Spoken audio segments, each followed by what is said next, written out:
আজকের গল্পটি এমন কিছু নার্সকে নিয়ে যারা তাদের প্রয়োজন মেটানোর জন্য একজন অসহায় লোকের সুযোগ নেয়। এখন সেই লোকটি কি তাদের কাজ থেকে বাড়াতে পারবে নাকি সেও তাদের এই কাজের সাথী হবে? গল্পের শুরুতে আমরা একজন লোককে দেখতে পাই যে চার্চে ছবি আঁকছিল। তখন লোকটি বলে সে এই চার্চে অনেকদিন ধরে ছবি আঁকছে, কিন্তু সে এখনো কোনো টাকা পায়নি। এরপর সে চার্চের ফাদারের কাছে টাকা চাইতে যায়, কিন্তু সে পৌঁছে দেখে ফাদার প্লেগ রোগে মারা গেছে। এখন এটা দেখে লোকটি খুব দুঃখ পায়, কারণ এখন সে তার টাকাগুলো পাবে না। কিন্তু তখন সে সেখানে ফাদারের পোশাক দেখে এবং সে এটি পরে ফাদার হওয়ার সিদ্ধান্ত নেয়, কারণ ফাদারের কোনো অভাব ছিল না এবং সে প্রতি মাসে তার টাকা সময় মতো পেত। অন্যদিকে আমরা লরেঞ্জো নামের একজনকে দেখতে পাই যে জার্বিনো নামের এক গ্যাংস্টারের ভয়ে পালিয়ে বেড়াচ্ছে। তারপর জার্বিনো তার লোকেদের যে কোনো মূল্যে লরেঞ্জোকে ধরতে বলে, কিন্তু লরেঞ্জো পালিয়ে যায়। পরের দিন লরেঞ্জোর বন্ধু তাকে একটি ঘোড়া দেয় এবং তাকে এই শহর থেকে পালিয়ে যেতে বলে। এরপর লরেঞ্জো তার কথা মেনে নেয় এবং সে এই শহর থেকে চলে যায়। এরপর আমরা পুনিয়া নামের একটি মেয়েকে কাঁদতে দেখি, কারণ তার বাবা মা সম্প্রতি প্লেগের কারণে মারা গেছে। এ সময় জার্বিনো এসে তাকে জিজ্ঞাসা করে, তুমি এখন কি করবে? তোমার বাবা মা মারা গেছে এবং এখন তোমার কাছে কেউ নেই, তাই তোমার আমাকে বিয়ে করাই ভালো। পনিয়া তাকে বলে, শীঘ্রই রাশিয়ার রাজা টমাস এখানে আসতে চলেছে এবং আমি তাকে বিয়ে করব। জার্বিনো তাকে বলে, তোমার বাবা আমার কাছ থেকে অনেক টাকা ধার নিয়েছিল, এখন তার মৃত্যুর পর তোমার সমস্ত সম্পত্তি আমার হয়ে গেছে। তুমি যদি সমস্ত সম্পদ নিজের করতে চাও, পরবর্তীতে আমাকে বিয়ে করতে হবে। এরপর লরেঞ্জোকে দেখানো হয় তার পেছনে জার্বিনোর গুন্ডা তাড়া করছে। তখন সে সেখানে একজন লোককে দেখতে পায় যে একজন অসহায় লোককে কোথাও নিয়ে যাচ্ছে। তারপর সেই লোকটি লরেঞ্জোকে বলে সে বাগানে মালির কাজ করত, কিন্তু এখন সে চাকরি ছেড়ে দিয়েছে। এই কথা শুনে লরেঞ্জো মনে করে সে অসহায় হয়ে সেখানে গেলে হয়তো সে কাজটি পেতে পারে এবং জার্বিনোর লোকেদের হাত থেকে বাঁচতে পারবে। এরপর সে একটি গাছে উঠে পড়ে আর জার্বিনোর লোকেরা পাশ দিয়ে চলে যায়, কিন্তু হঠাৎ গাছের ডাল ভেঙে পড়ে এবং লরেঞ্জো নিচে পড়ে অজ্ঞান হয়ে যায়। এরপর কিছু নার্স লরেঞ্জোকে অজ্ঞান অবস্থায় তুলে চার্জে নিয়ে যায়। তারপর দুজন নার্স লরেঞ্জোকে স্পর্শ করে, কিন্তু তখনই লরেঞ্জো জেগে ওঠে। কিন্তু সে নার্সদের কিছু বলে না, কারণ সে এই জিনিসটা উপভোগ করছিল। এরপর সেখানে নার্সদের প্রধান চলে আসে। তখন প্রধান তাদের বলে, লোকটিকে দেখে খুবই অসহায় মনে হচ্ছে, তাই আমরা তাকে মালি হিসেবে রেখে দিতে পারি। এরপর যখন লরেঞ্জো গোসল করছিল, তখন দুই নার্স তার কাছে এসে তার সাথে গোসল করতে থাকে। তখন লরেঞ্জো বুঝতে পারে তাদের অসহায় দরিদ্র লোক কেন প্রয়োজন। আসলে তারা যা কিছু করুক না কেন, অসহায় লোককে কিছু বলতে পারবে না। এরপরে আমরা পনিয়াকে তার বন্ধুদের সাথে চার্জে দেখতে পাই। সেখানে সে তাদের বলে শহরে তার আরেকটি বাড়ি আছে, সেখানে সে টমাসকে বিয়ে করবে। তাই সে তার সমস্ত বন্ধুদের সেখানে আসতে বলে। এবার সেখানে জার্বিনো চলে আসে। জার্বিনো তাদের বলে, তোমরা এখানে কি নিয়ে কথাবার্তা বলছো? এরপর পনিয়া তাকে মিথ্যে কথা বলে, এরা তো শুধুমাত্র এখানে প্রার্থনা করতে এসেছে। আসলে পনিয়া জার্বিনোকে বিয়ে করতে চায় না, আর রাজা থমাস আসার কিছু সময় বাকি ছিল, তাই সে চার্জে থাকার সিদ্ধান্ত নেয়। এরপর যখন নার্সটা পানিয়াকে প্রস্তুত করছিল, পানিয়া সেখানে লরেঞ্জোকে দেখে। তখন একজন নার্স তাকে বলে ছেলেটি এখানে মালির কাজ করে। কিছুক্ষণ পর একজন নার্স লরেঞ্জোকে নিয়ে জঙ্গলের ভিতরে চলে যায়। তখন পনিয়া এটা দেখে বুঝতে পারে তারা সেখানে ইন্টিমেট হতে যাচ্ছে। এটা দেখে পনিয়ার শরীরেও আগুন জ্বলতে থাকে, তাই সে সেখান থেকে চলে যায়। এরপর রাজা থমাস মহলে পৌঁছে যায়। তখন জার্বিনো তাকে বলে, পনিয়া আমাকে বিয়ে করবে। একথা শুনে থমাস রাগ করে সেখান থেকে চলে যেতে থাকে। তখন একটি লোক থমাসকে বলে, তোমার জন্য পনিয়া মহলের একটি ঘরে বসে আছে।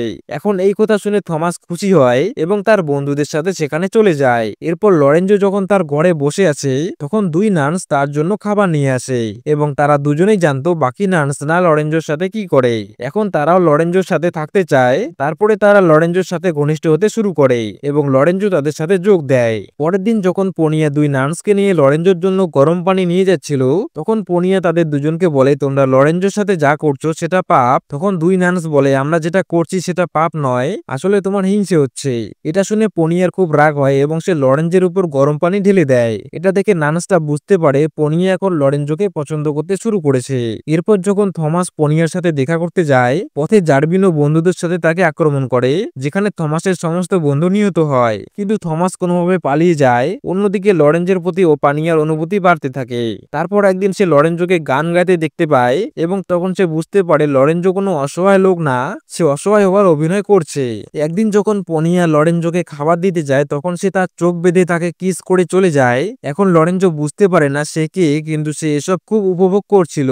কিছুদিন পরে পনিয়ার চার্চ থেকে যাওয়ার সময় হয়ে যায়। যাওয়ার সময় সে হেড নানকে জানায় লরেঞ্জো কোনো অসহায় লোক নয় এবং সে শুধুমাত্র অভিনয় করছে। এরপর নান্সের প্রধান সত্যিটা জানার পর লরেঞ্জোকে কাজ থেকে বের করে দেয়। এরপর লরেঞ্জো যখন চার্চের বাইরে বসেছিল তখন পনিয়াকে সেখান দিয়ে যেতে দেখে। তখন লরেন্স পনিয়াকে তাকে তার সাথে নিয়ে যেতে অনুরোধ করে। এতে পনিয়া রাজি হয়ে যায় এবং তাকে তার সাথে নিয়ে যায়। অন্যদিকে আমরা থমাসকে দেখতে পাই যে ঝিলের ভিতরে একটি মেয়েকে দেখতে পায়। মেয়েটি দেখতে খুবই সুন্দর। তারপর সে তার সাথে কথা বলতে শুরু করে এবং তাকে বলে সে পুনিয়া নামের একটি মেয়েকে বিয়ে করতে যাচ্ছে। তখন মেয়েটি লোভে পড়ে থমাসকে মিথ্যে কথা বলে যে সেই পুনিয়া। আসলে মেয়েটি একজন রাজাকে বিয়ে করতে চেয়েছিল যাতে সে সারা জীবন সুখে থাকতে পারে, কারণ থমাস কখনো পুনিয়াকে দেখেনি। তাই সে সেই মেয়েটির কথা শুনে এবং সেই মেয়েটিকে খুব পছন্দ করে। এদিকে পুনিয়া এবং লরেঞ্জো পুনিয়ার বাড়িতে আসে এবং তারা কথা বলার সময় লরেঞ্জো তাকে বলে সে একটি মেয়েকে ভালোবাসে যে সেদিন তার চোখ বেঁধে কিস করেছিল। পুনিয়া তখন বলে তুমি সেই মেয়েকে কিভাবে খুঁজে বের করবে। লরেঞ্জো পুনিয়াকে বলে সে যে কোনো ভাবে মেয়েটিকে খুঁজে বের করবে।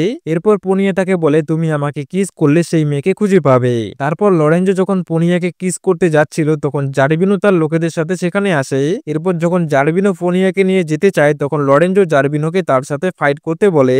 এরপর দুজনের সাথে লড়াই চলতে থাকে। লরেঞ্জো জারবিনোর কাছে টিকে থাকতে পারে না। যখন জারবিনো লরেঞ্জোকে হত্যা করতে যাচ্ছিল তখন পনিয়া তাকে থামায় এবং তাকে বলে লরেঞ্জোর কিছু হয়ে গেলে আমি তোমাকে বিয়ে করব না।